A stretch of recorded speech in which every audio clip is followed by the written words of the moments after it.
Hey guys, this is Josh from J-Tech again. I'm going to do a battery cable volt drop test on this 2003 Nissan Altima.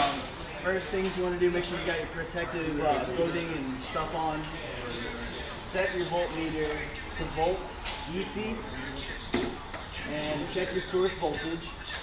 I have this connected to a battery charger because the battery was dead, so it's going to be a little higher than usual.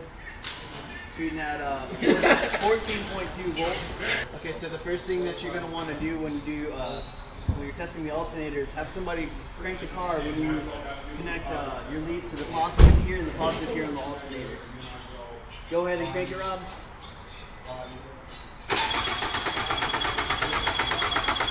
Alright, so it's reading about 6.09 millivolts, which is that's in range over here. And then you do the same for the starter, positive to positive.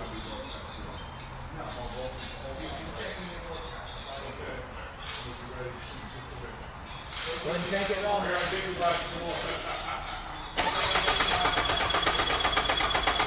Okay. That's reading 160 millivolts, which is within range. Anything over 500 is considered excessive. So we're going to do the negative now on here.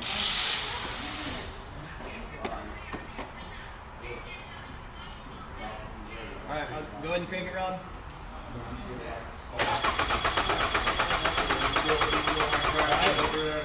So that was reading about 300 millivolts, 303. This is getting a little hot on the high side, but it's still nothing to worry about.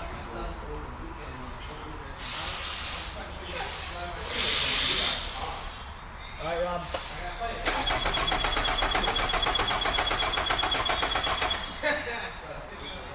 Okay, that's what's in specs too. It's about 200 millivolts. Okay, the next thing we want to do is put your red lead on your negative here on the battery, and then on the casing of the alternator.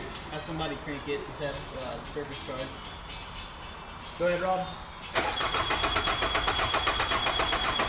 Alright, so it's about 298.7. That's okay. And then do the casing on the starter as well. Go ahead, Rob. Alright. 311, it's fine. And then lastly, you want to do the red on the negative, and then you do your black on the block of the engine. Go ahead, Rob.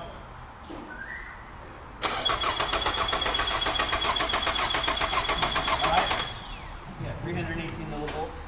So everything's within specs. Seems good to me. Thanks for watching my video.